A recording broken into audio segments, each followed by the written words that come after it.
Hello, and welcome to the latest episode of Living with and Beyond Cancer. My name is Steve Poynton of Steve Poynton Counselling and Support. This is a podcast for people who have or have had cancer. As a twice diagnosed kidney cancer patient who has been in remission for 7.5 years, I recognise the trials and tribulations of what happens next once we've finished treatment or are in long-term maintenance treatment and try and return to our lives.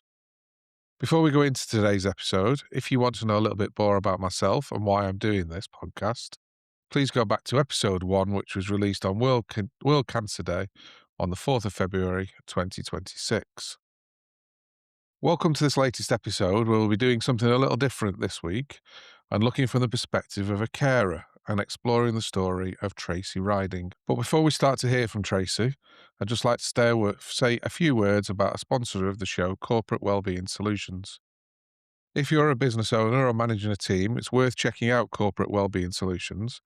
They specialise in occupational support, providing high quality, practical reports with a really fast turnaround, so you're not left waiting when you've got a live employee situation to deal with.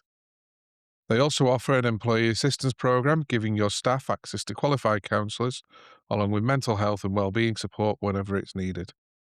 If you want a straightforward, reliable support that actually helps you manage your people properly, have a look at Corporate Wellbeing Solutions and email them on occhealth@corporatewellbeingsolutions.com. So, on to today's episode. Welcome, Tracy.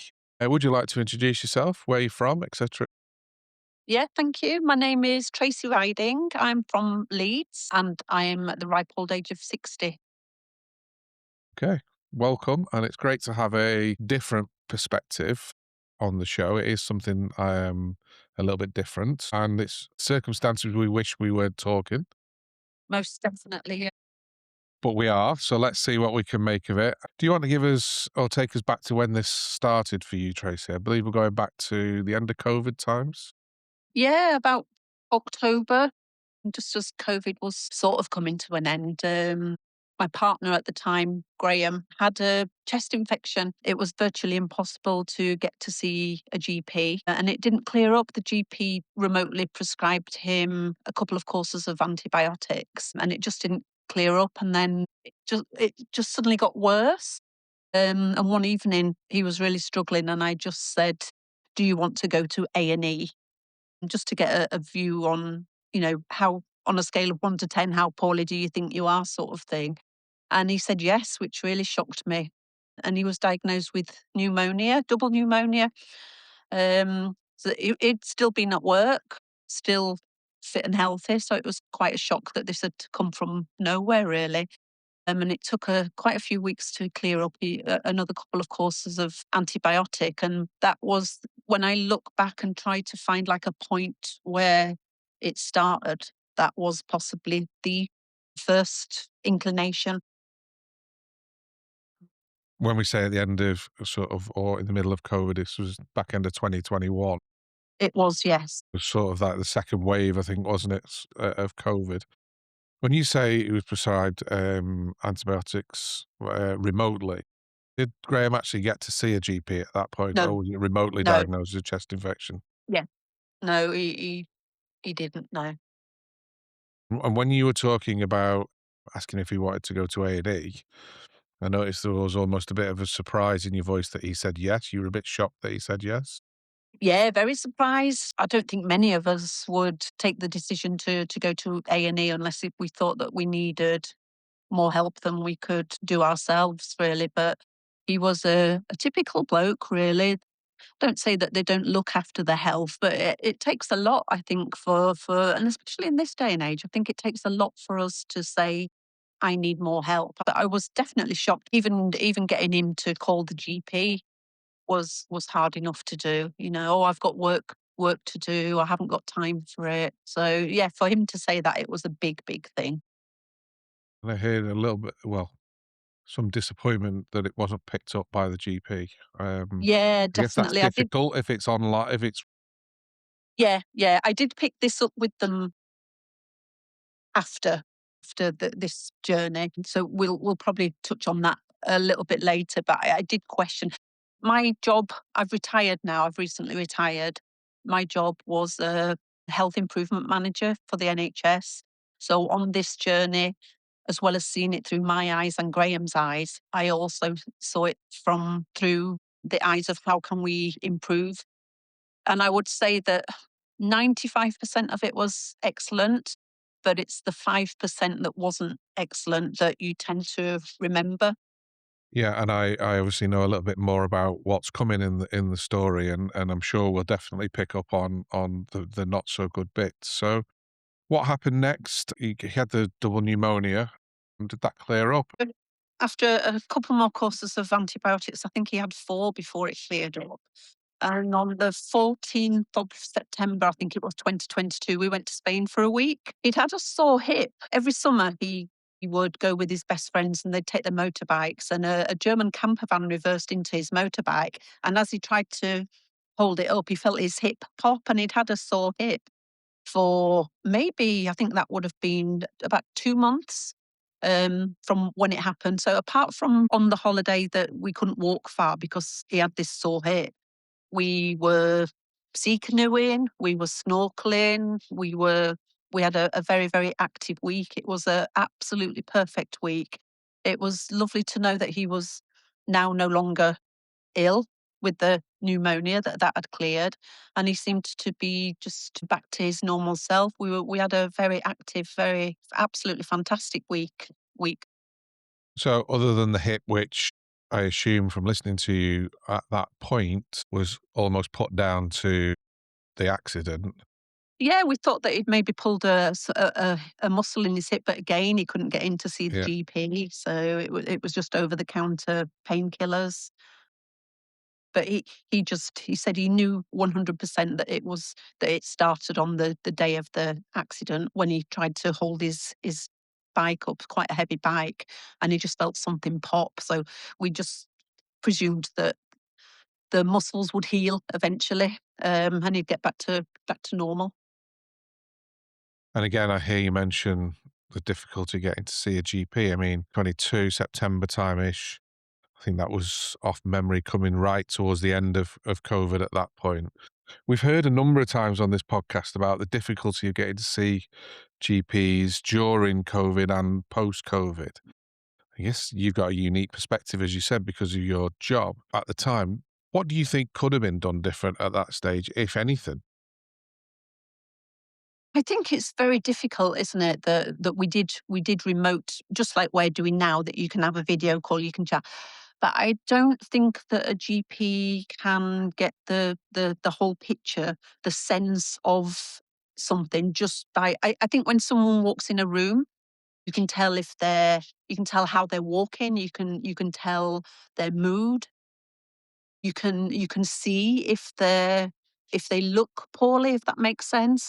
And I think that a lot of that was missed in not just Graham's case. I think there's hundreds and hundreds of people that had things missed during COVID because you need to see the person. And actually I did pick this up with the GPs afterwards, that I said that when a person hasn't seen a GP for years and years and they start to need that GP and they're starting to request, I need an appointment, I need an appointment, they're actually the patients that you should focus on because they're the ones that are more in need than the people who use the GP service on a weekly basis. It should raise a flag somewhere, shouldn't it, that this I think person's so. Yeah. not the type to come to the GP.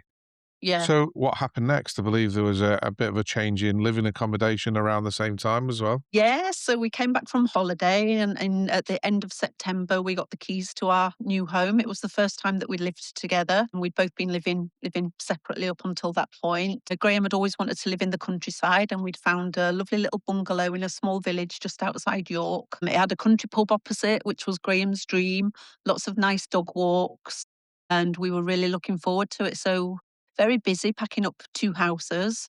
Graham was very slow, and I just thought, I mean, I always joke that Graham was 80 years old when he was born. He was an old man in a young man's body, so he did everything slow. His idea was, well, what's the rush? There's no rush. But I really noticed that he'd slowed down. He took 10 times longer to do things, and I wasn't sure why.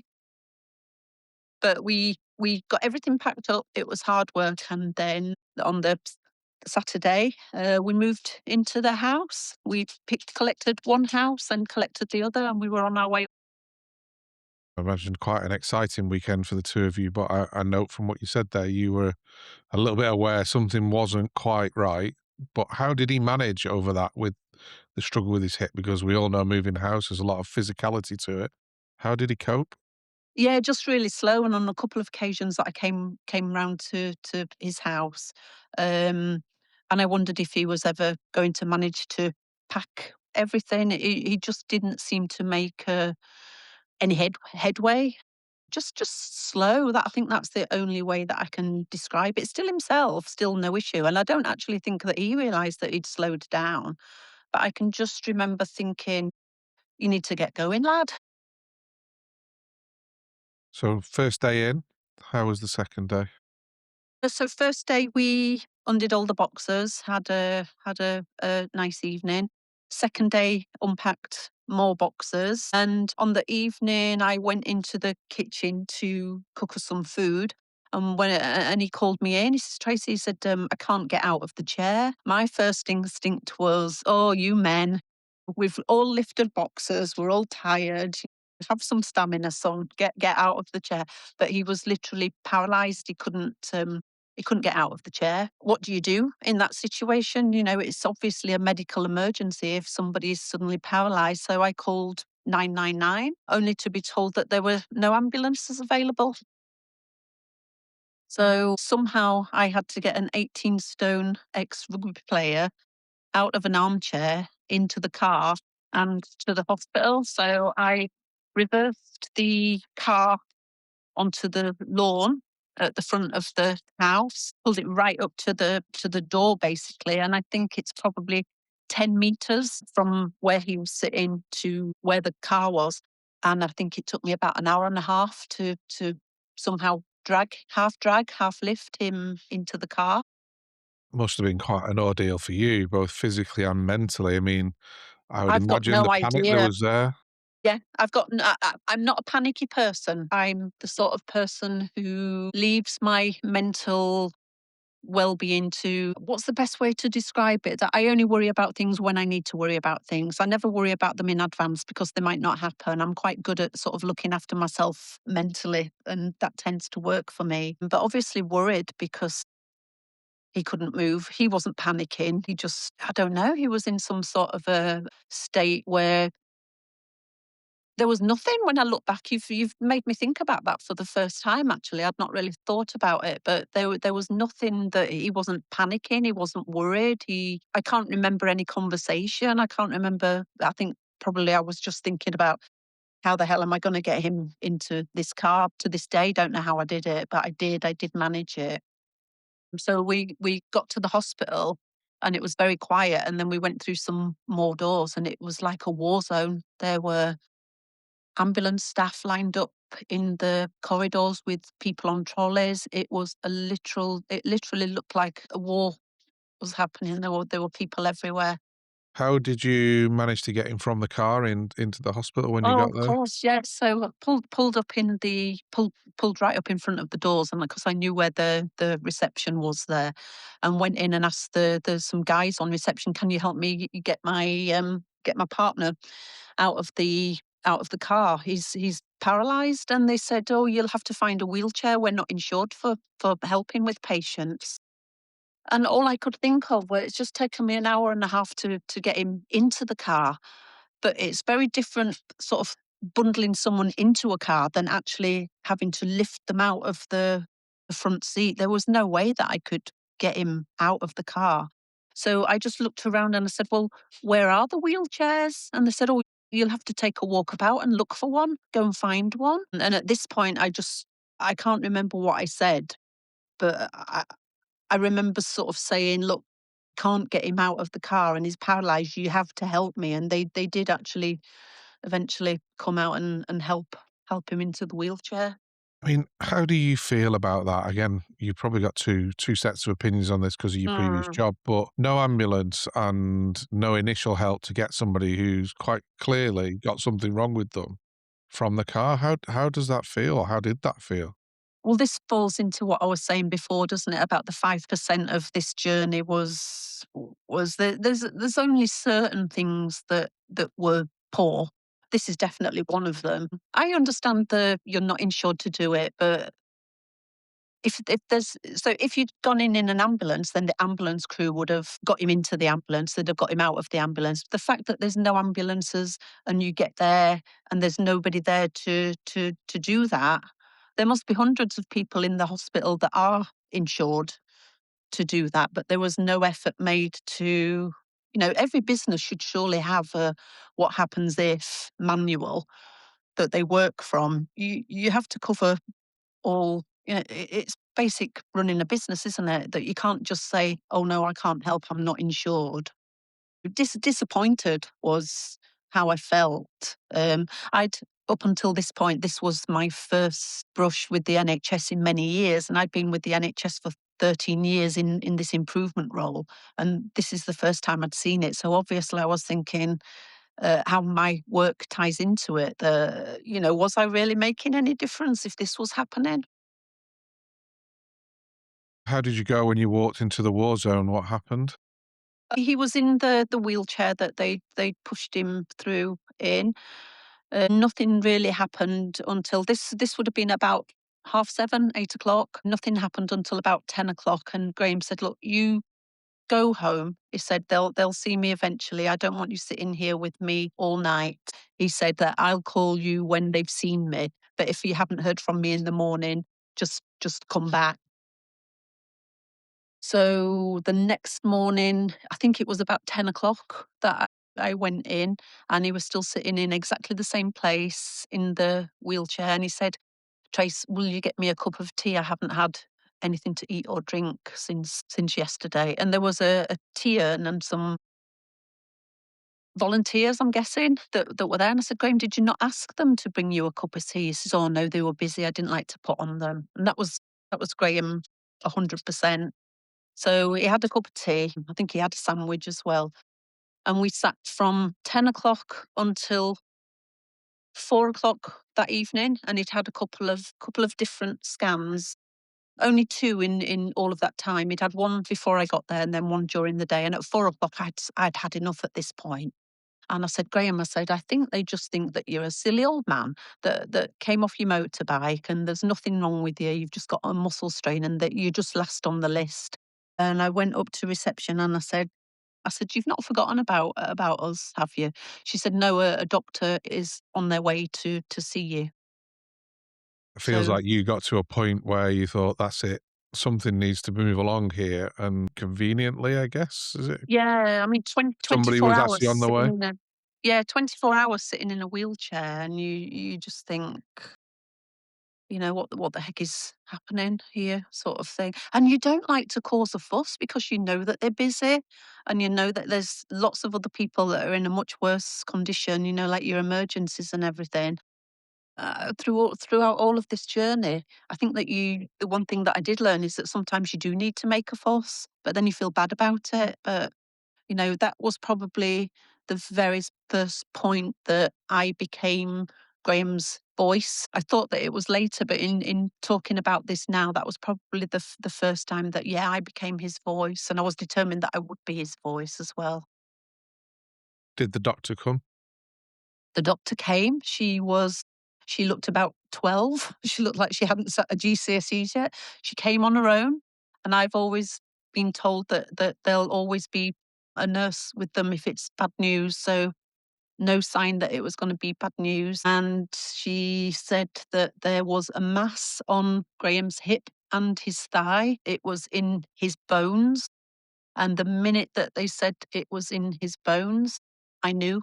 And I actually said one very rude word out loud. It just escaped. And because I knew that, yeah, bone cancer in children is usually a primary cancer, but in adults, it's almost always a secondary cancer. You knew it was somewhere else already as well. I knew instantly. Yeah. Feels quite a shock, to be honest with you, and I don't know whether it's protocol or not that a nurse comes, but I would say pretty much every instance I've heard of in this podcast, at least, there's usually a specialist Macmillan nurse around or somebody that once that doctor or consultant has delivered the news can hang around and explain it in simpler terms, if you like, in layman's terms. Yeah, no, nothing. We were just sent home. That was it. Go home. You'll get an appointment for the Magnolia Suite, which is the cancer ward again. They never mention the cancer word until they're 100% sure that they know everything. So again, that was another, like, heck, the cancer ward. But no, just to get in the car and drive the 20 minutes home when I knew what had just been said. Graham was absolutely oblivious for quite some time, actually. Yeah, I don't know if he was trying not to believe it or if I don't think he understood. I think I understood a lot more than he did. But to just get in the car and go home and that's it, just wait for an appointment. It's got to be the hardest journey he'll ever take, that. I was going to say that feels really, really difficult. And how was his mobility at this point? Because I don't suppose that's magically just improved. No, no. I don't think I'm trying to think of they gave him a walking stick. That was it. We managed to source a wheelchair in the next couple of days. Again, that was just no offer of help there either. He couldn't get in and out of the bed, so that was the last time that we ever shared a bed. We bought a couple of reclining chairs, and in the bungalow there was a huge hallway that was like a room in itself. So we set it up there so that when he reclined to go to sleep, we could still chat through the door. Just there's so many little things that you don't think about. I hear the shift in emotion that must have been there from the euphoria and the elatism of moving in together at the Yeah, house to yeah, 2 days later, having been through a real ordeal in itself in the hospital, to now not even being able to share a bed, do yeah, anything that we dreamed of, nothing. And the fear that's there that you know what's coming, and I'm hearing Graham didn't really know or didn't let on that he knew. That must have been quite a difficult position for you to be in as that carer too. yeah. I heard him a couple of. I don't know if it was a couple of days or a couple of weeks in. It wasn't too far in. I heard him talking to his brother on the phone, and he said, "I should have about 5 years left." And I can remember thinking, when has anybody told you how long the prognosis is? Where the hell have you got this 5 years from? And I did actually say to him, Graham, have you been listening to what people have been saying? But he just didn't seem to understand anything that was happening. Also, they sent him home with no painkillers. And he was in absolute agony because obviously he couldn't go to the toilet. We had to buy some like the cardboardy tubes that you use in hospital. But they just they knew he was paralyzed, sent him home, and we had nothing. He couldn't sit on the toilet. We had to go and source one of the risers so that he could go to the toilet. But even just getting to the toilet because of the paralysis, it was just, yeah, I've never even thought about this until I'm talking about it now. When you think what the a whole sort of package of care or referring you to somebody who would come round the following day and sort of say, "This is what you need," that didn't happen, and it's not something I've thought about. I think because I was capable, I've not really thought about it, but what if I wasn't capable? Feels like you just got on and did whatever you needed to do, Yeah, yeah, which some people can do, and it sounds like you made the best of it. But yeah, it feels like there was something lacking there in terms of at least telling you how things were gonna be and what yeah, you would need and what support you would need. I mean, you'd said a while ago Graham was working, up to a point. You were working. How did that play out? Because if your partner is paralyzed and needed you 24/7 by the sounds of it, how did you go on with work? What was his situation with work? And I guess having just moved house, nobody's ever rolling in money after they've just moved house. So how did yeah, that all yeah. play out? So I was very lucky in that obviously you don't get time off if your partner is unwell. It has to be on your mental health. So I went sort of down the mental health road saying, I can't come to work. And I was lucky that I got 6 months full pay and 6 months half pay. I told them, my employers, instantly that there was no way that I was coming back until this journey was over, that my job now was to walk this path with Graham. I was adamant about that. But Graham worked for a company where there was no sick pay. So instantly he went from earning good money. He was an industrial heating engineer. So he put heating systems in hospitals, prisons, schools, and earned a decent salary. To go from that to earning nothing, that was a big hit. And he did actually say, what am I going to do about money? And I said, Graham, the last thing you need to worry about is money. So I said, we've got enough coming in to pay the bills. We're very fortunate because a lot of people going through this journey don't have that. That's the last thing you need to worry about, really. Then when we got the hospital appointment for the Magnolia Suite, they discussed PIP payment with him, and they said it normally take I think it was quite a lengthy wait. I think they said 4 months for the payments to come through unless you're terminal, and then it'll be through within a week.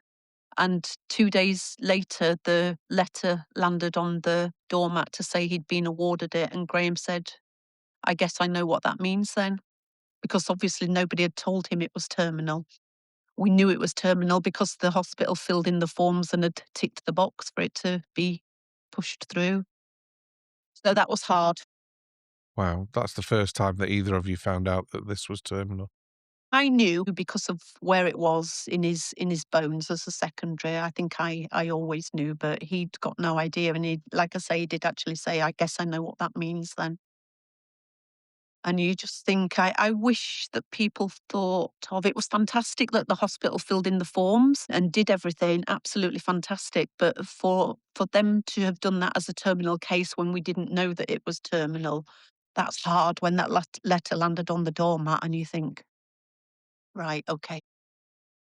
That's a tough situation for him, isn't it? And I know you had the inkling and you understood, but the realism of that landing on the doormat sounds quite an Yeah. affair. Yeah. So we were sucked into the treadmill then, really. Hospital appointments every day, every other day, blood tests, scans. Can't fault anything. There's just one little thing that really, really annoyed me. And I got so angry. I went and sat in the car and cried. They sent Graham for a scan and it was in the hospital car park, in like a trailer off the back of a Yeah, truck. yeah. And it was up a flight of stairs and he was paralyzed, obviously. But when we were driving to it, you could see it on the right hand side, and you had to sort of do a loop around a roundabout to go into the car park. But there was a no entry sign on the car park. So we were late because there was no way that I had to drive right up to it because he couldn't hardly walk. And so we were late, and he said, Tracy, just pull up here. He said, I'll just walk across the grass verge because he had a little bit of, he could still walk a few steps. I'll just walk across the grass verge. He said, you find somewhere to park. Go and park where we normally park and just come across. He said, I'll be okay. So about 10, 15 minutes later, I went and he was stood at the bottom of this flight of stairs and he'd got two walking sticks and his hands were shaking, with the effort to keep standing up. I said, Graham, what the hell are you doing? He said, oh, they told me to wait down here. Well, there's no seats. You're in a car park. You're just looking up this flight of stairs. So I lost my head a little bit. I went upstairs and I said, can you please get a seat for my husband? I said, it's obvious, I would imagine, why he's been referred here for this scan. I said, so it's obvious that he can't really stand very well. And the guy said to me, he said, you seem a little irate. And I actually said to him, and I still can't believe that I said it, I said, and you seem a little stupid. I said that you're in this job and you can see that there's a man down there that can hardly stand and you haven't offered him a chair. And he said, oh, bring him upstairs. He said, sit him down there. And I just can remember thinking, if I was this guy's manager, he'd be gone. But I can't believe that I called somebody stupid. Even now, I can't believe it. But it was just the most ludicrous thing to see him stood there. You could see that every effort, he was trembling, trying to stand up, and they just left him for 15 minutes at the bottom of these stairs. know I can tell by just talking to you, you're not that kind of person, but I think in the scheme of things, that was quite polite for what you could have come out I with. thought so afterwards, but I went and sat in the car while he had the scan and I sobbed and I sobbed and I sobbed. It's such a difficult situation you're in, and then Yeah. to be met with that level of lack of common sense above all else, I mean, and You're in the decency. health service, you're looking after people. Compassion should be your number one priority and care. Nothing, just wait at the bottom of the stairs. Not just for Graham, for anyone who is going for a scan is surely in pain and unable, will have limited mobility. Put some bloody seats there. How difficult is it?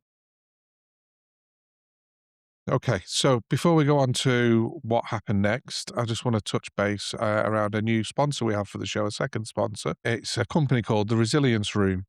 The Resilience Room is a training company offering a number of in-person training courses.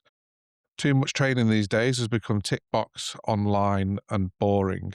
But the Resilience Room understands the power of getting in the room with each other. Current courses on offer include Wellbeing in the Workplace and Loss and Grief, and all courses are bespoke and can be tailored to the needs of your employees. Please have a look at www.resilienceroom.co.uk. So, what happened next, Tracy? Did you find out where the primary was? We did, yeah. Like I say, the care that he received from that point, apart from the odd thing, absolutely 95% good, and it feels wrong to focus on the 5% bad, Well, but I guess I would say, and jump in there, there was obviously more day to day stuff that was going on, and I'm getting the headlines, and every headline I'm getting is practically, what on earth was that all about? No ambulance, no help from the car, left in a corridor with no drink, can't help somebody yeah. up the step. I mean, I'm laughing because it's not funny, but it's just a farcical. It sounds like Faulty Towers, to be honest with you. Yes, yeah, and But it did at I know times, I yeah. don't get the day to day good stuff that was all going on as well. Yeah, yeah, very, very good stuff, and then we became aware that it was everywhere. It was in his hip, thigh, spine, brain, skin, lung, and they said that it was more than likely that it started in his lung. It could have been his work, but the cancer, it did have a name, and I've got no idea what the name was because I don't think you take things in, but it wasn't the cancer that you get from asbestos.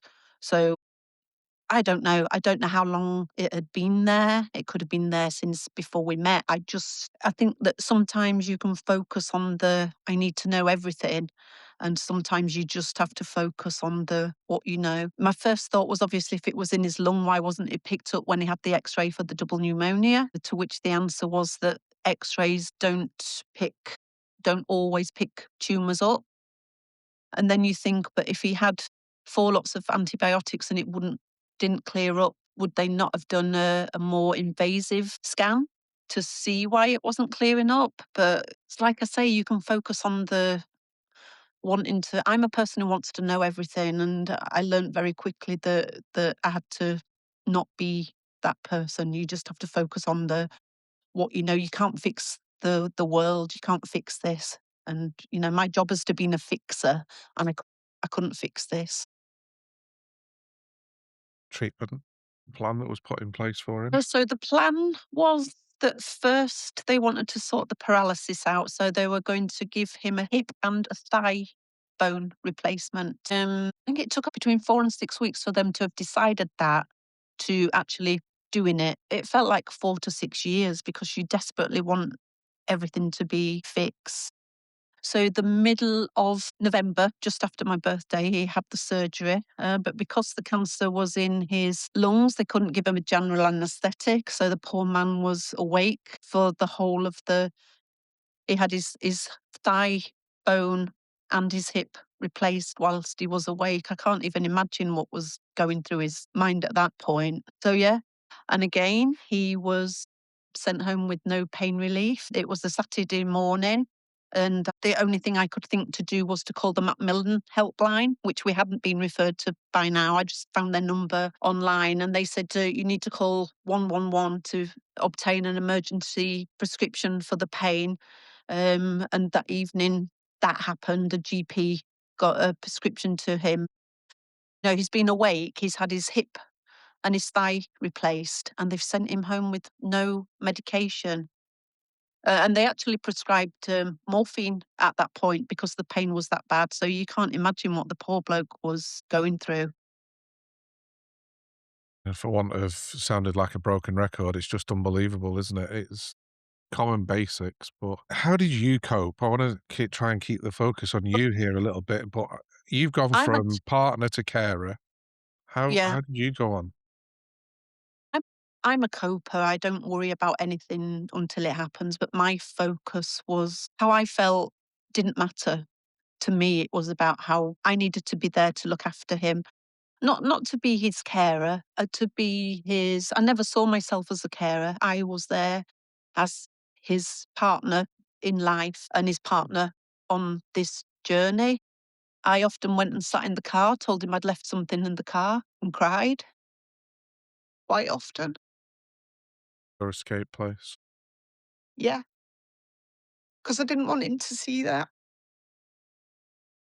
You needed him to I see the didn't. I strong wanted him person. to. Yeah, I wanted him to know that I was there and that I could cope. There's nothing you can do about it. I always hated the saying, "It is what it is," but it is the only phrase that explains it. It is what it is. You've just got to get on with it. Yeah, I hear though that that really tested your resilience. Yes, you're a doer by the sounds of it, and you got things done, but Yeah, your resilience yeah, was really struggling at times. yeah. Yeah, we called them the 4 a.m. conversations because we'd set he was still in the recliner, so we could still chat. Actually, we got it was a bed guard, so he did come back into the bed temporarily because he could pull himself up with the guard. So we'd sort of both stir at 4 o'clock in the morning, and he'd say, "I've been thinking," and I'd say, "Right, hold that thought. I'll go and make us a cup of tea."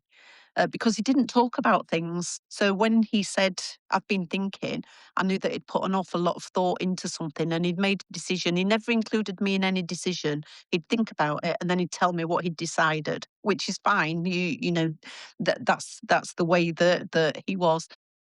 The things we talked about at 4 o'clock in the morning while we had a cup of tea together were unbelievable. The closeness that it brings you can't be explained. For your moments together. Yeah.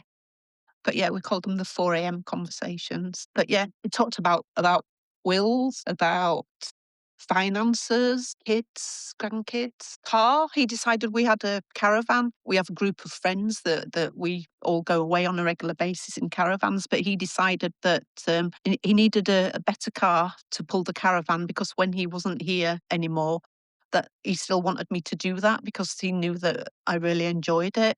And for my birthday, he actually booked me on a caravan towing course. Never the romantic, but very thoughtful.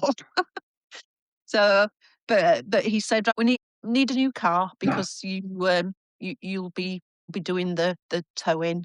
I've already chosen it. You won't like it because it's red, and I know that you're a Leeds fan and you're not allowed to wear anything red because it's it reminds you of Manchester United." Thought everything through, and so we went to pick up this car. It was just outside Newcastle.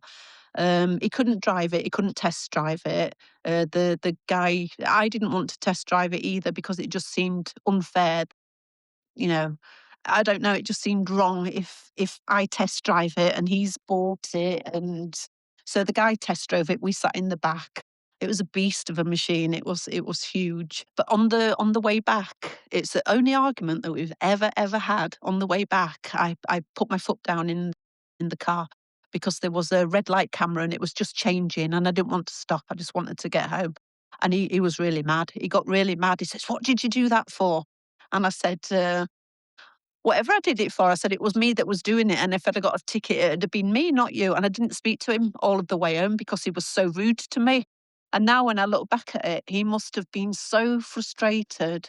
And so it must have really hit home knowing what was to come. And I think it was just the because it was so unlike him to have a go at me for anything, never argued about anything. But I was furious. I didn't speak to him all the way home. And when we got in, I said, "Don't you ever speak to me like that again. I'm doing everything that I can for you." And I said that was really rude. But yeah. But he must have been so, I can't imagine how it feels to know that you're putting all of this in place and you're not gonna see it. It must be a horrendous thing to go through. Really tough. Yeah. We're at the back end of 2022. How did this surgery go? Uh, Yeah, the oh, surgery sorry, went well. the recovery as well, sorry. I know you Yeah, spoke about that, but the s how was yeah, Christmas? the surgery went well. We had about 5 weeks before Christmas, and he was up and about. Christmas was lovely. My daughter lives in Norway. We had a little grandson, Gabrielle, who was only about 8 months old. They came over. My other daughter also joined us, and we rented a cottage in Norfolk. We had a real family Christmas, and it was absolutely super. And he was up and about, and we walked to on the last day. He walked a really long way actually, and I kept saying, "Are you sure you're okay?" And we went to a pub, and we had a game of pool, and it was just a really, really lovely family day.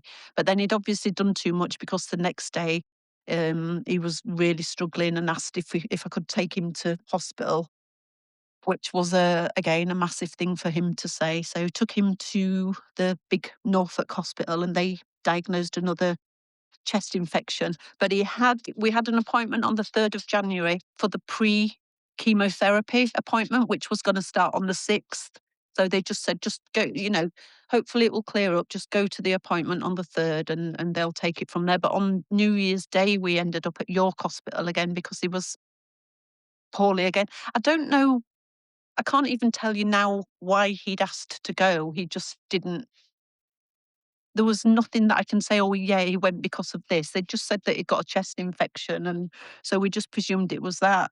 But when we went to the pre-chemotherapy appointment on the 3rd of January, the doctor walked in, he took one look at Graham, he said, "I'm sorry," he said, "but, you're not well enough to have chemotherapy." He said, "You need to be admitted today." He said, "And I'm afraid that you won't be going home again." Wow, I mean, from a lovely family Christmas to a matter of days later being in hospital Yeah, and not go home yeah. again. And hoping that the chemo would bring some relief, and knowing that that relief wasn't coming. I've never heard of anyone being too late for the chemo. And then I was angry that he'd had the hip and the thigh done, and that we'd lost 4 to 6 weeks there when he could have been having treatment because they were waiting to give him the surgery. Would it have made any difference? Probably not in hindsight. The chemotherapy would have only extended and given him a little bit longer, and he would have been sicker. But all of these things go through your head, but you can't, they've got to stay in your head. You've got to carry on for that other person. You've got to be there.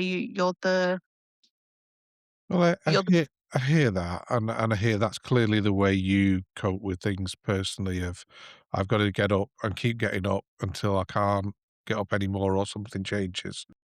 But at any point through this journey, was any kind of professional help offered to you? Counselling, peer support, anything at all?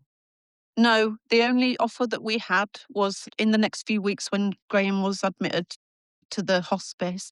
They said that I could speak to somebody there if I wanted to, but I just want to spend my time with him, to be honest. So, no, never had any therapy. I get my therapy from my best friends. I'm very fortunate that I've got a group of the most amazing people that you could ever wish to be friends with, who obviously knew Graham. It seemed to go to a therapist, to me, who didn't know us and the life that we had, I'd rather have my friends' support who knew both of us, if that makes sense. Absolutely. I 100% for the therapy, but to me, I just wanted to be sitting next to Graham. I didn't And want to that's waste time, if that makes sense. that's the thing with therapy, and I'm sure you know I'm a mental health counsellor, but and I work in hospice settings, but It's not for everybody. It absolutely works for those that want it and need it, but it's not for everybody. But I was just curious really about where anybody saw you through this journey and thought, well, that lady must be going through absolute hell because her husband is or a partner is. Yeah. How do you get through that as a carer? I think if I'd have gone, I'm 100% for therapy, but I think if I'd have gone at that time, I think that letting it out for me at that time would not have done me any good. I don't know. I just think that if I'd have started crying, I don't think I would have stopped. So you mentioned a hospice there. So Yeah. when did So that so happen? so initially, when Graham got, he was admitted on the 3rd of January. We sat in that office until 4 or 5 o'clock that night, waiting for a bed. And I'm sure that we must have spoken because it was 10 o'clock in the morning when they said that he was never going home. But I can't remember what we spoke about in all of those hours. So he went into the, he was admitted to the hospital. When he was settled in, he asked if I would bring his briefcase in the next day because he wanted to put his financial affairs in order and sort his will out and everything. And the nurses asked him, the cancer nurse, that was the first time that we'd had a one-to-one cancer nurse. And she asked Graham if there was anything that they as a team could do for him. And he asked if they could arrange for us to be married. And I forgot to say that when at Christmas he'd done a card and he'd put two plumbing rings in, one big and one small. He'd taped them in the card and he'd just wrote, "Will you marry me?" on the Christmas card. But he was faffing about in the garage and we were late for going to Norfolk to the cottage. I was like, "Graham, what are you doing in there? Will you hurry up?" And this is obviously what he was doing. So yeah, bless him. When out of everything that he could have asked them to arrange, he asked if they could arrange a wedding. That feel to you to get that proposal over the Christmas period, knowing what was going on, and then to have him say that when he was in the hospice? I think it only happened because of what was going on. It had never been anything that we'd discussed. I mean, obviously, living together was a commitment, but I'd been married before, Graham had been married before. It wasn't something that we'd ever discussed really. We knew that our long term future was together, but I didn't really want to get married. But at that point, because it was so important to him, it just seemed the right thing to do, and an absolute honour to me that he wanted to do that. He probably wanted to do that for my security, and I understand that. Looking after people when you're no longer here. To me, by doing that, he's looked after me for the rest of my life. Now, even though he's not here, he's still looked after me for the rest of my life. And honoured to have his name to take forward with me. So you got married excuse me, you got married in the hospice? He was still in the hospital. We got married in the hospital, in the bereavement suite. Of all the names that they could call it, we got married in the bereavement suite. Yeah, it was. They said that they'd organise it, and they said, "Do you want to get married tomorrow?" And I thought, bloody hell, do we need to get married that quick? Because you just don't know, do you, if you've not had a time scale? And I said, I can't possibly get married tomorrow because my hairdresser is on holiday and there is no way that I'm getting married without my hairdresser. And when you think about all the crazy things that you decide at a time like this, my most important thought was I'll look like a bit of a dog's dinner on my wedding day, and that's not going to happen. So yeah, we got married on the 10th of January. We had about 20 friends there. The local Morrisons had donated a cake and some food to the bereavement suite. It was absolutely perfect. Graham was adamant that he'd walk down the aisle, but he'd been in a wheelchair for while he'd been in the hospital. But he did manage it. But you could see the pain on his face. But he did manage it. He was adamant that he was going to walk down the aisle. But it was the most perfect day, and that actually turned out to be the last time that he would ever walk, ironically. I mean, just the emotion listening to that is, well, it's spine tingling to be fair, and I'm sure our listeners won't fail to be moved by that. Mm, It's something you'll cherish yeah. forever, I hear. Without a doubt, yeah, it was you don't possibly think that you can find happiness at times like this, but when I look back at that day, it was just such a happy day. It was lovely. Yeah, and a week later, he was admitted to the hospice. So, you know, How did you the find hospice hospice? was the hospice was lovely. I'd actually I was driving home from somewhere and something had made me really upset. And I called the hospice and I was very lucky to be put through to a lady that just she must have had lots of calls like this particular call and she knew instantly and she said, "What are you doing now?" And I said, "Oh, I'm just driving back from I think I'd been to see him in the hospital, but something had happened and I was upset." And I said, "Oh, I'm just driving back." She said, "How far away are you?" And I says, I'm 2 minutes away." She said, "Please turn the car around and come in and have a look round, have a chat with me." Absolutely.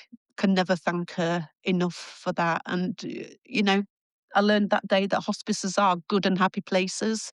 I went and had a look round. She made me a cup of tea. While he was there, we had a romantic Valentine's Day meal. Paella was Graham's favourite, so I made a paella and we had a little meal. Lots of funny things spring to mind. I always thought of cancer patients that like they're um his was ravenous. He was a man mountain, and every day he had a like a roses tin, you know, like the sweet tins at Christmas. And every day I would go to the Tesco opposite the hospice, fill it up with chocolates and sweets. And every single time that I went, it was empty. And he'd say, "Oh, can you nip to Tesco again?" And even now, my Tesco points are all sweets and cakes and things like that. But the staff used to laugh at him and they'd bring the sweet trolley round and then they'd bring it round again because they know that he'd always want seconds. It was, you know, but the closeness that you feel with despite everything. But I actually found that the staff who were there, the untrained staff, understood everything much more than the trained staff.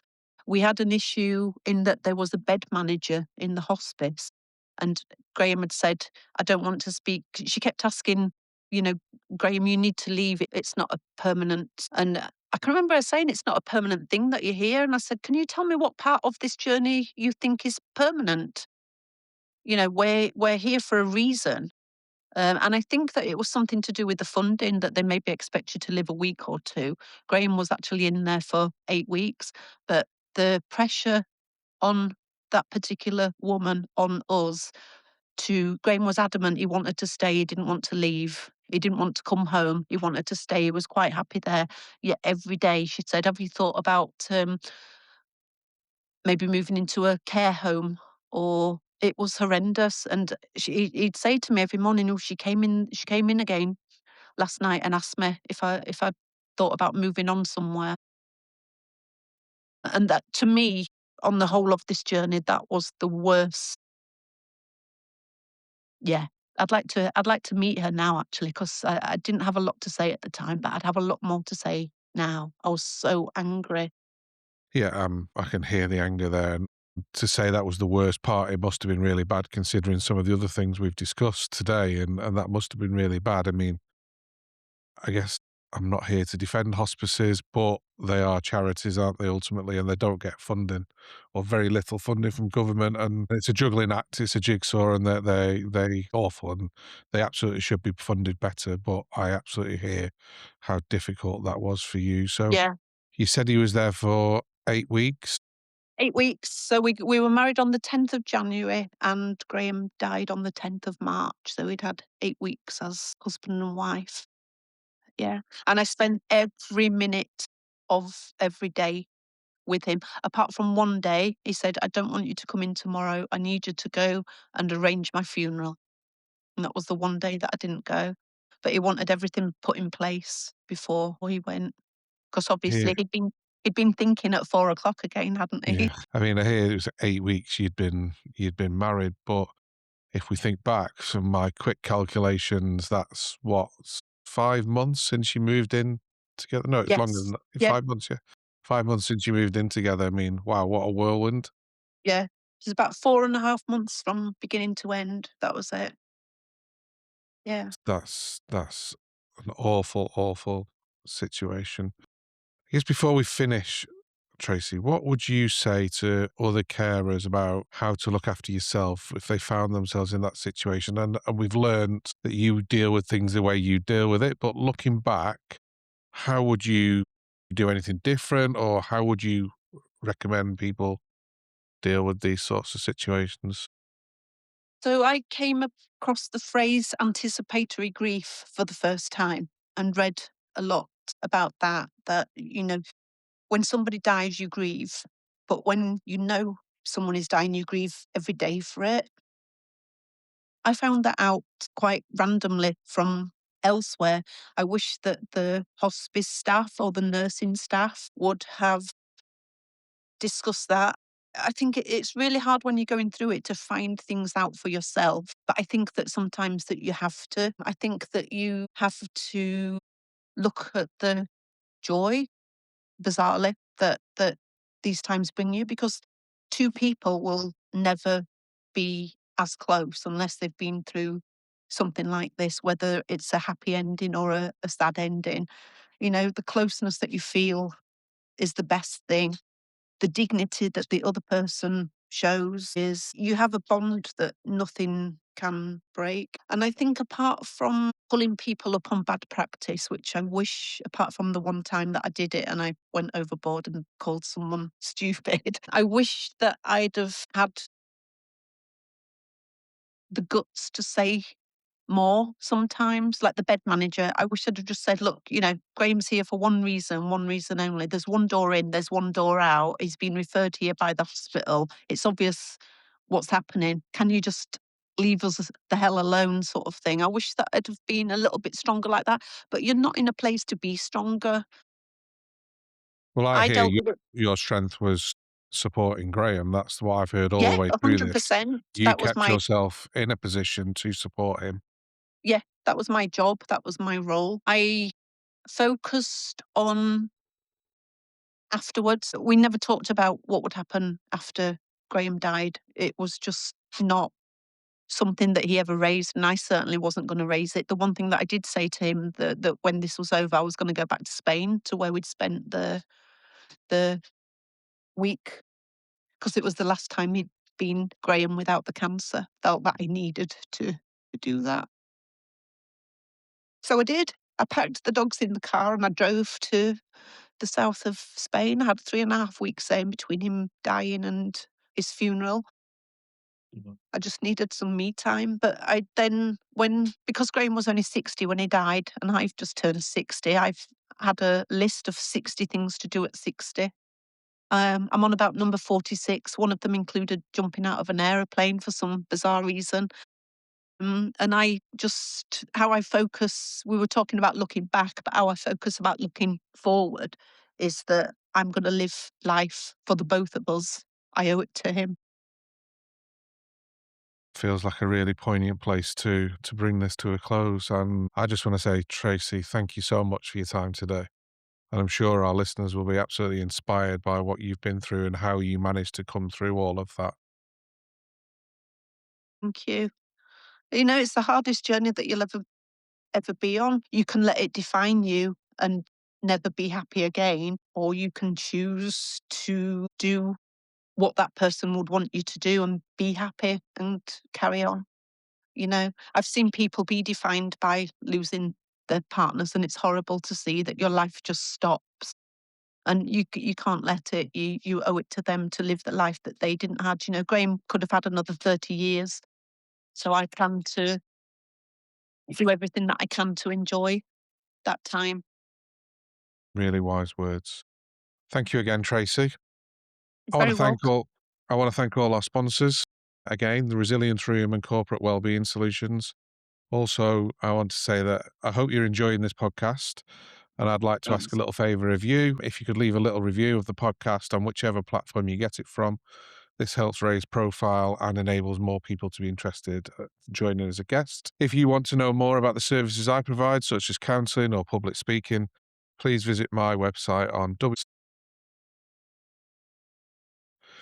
And I'd also like to hear from you on what subjects would you like to hear about?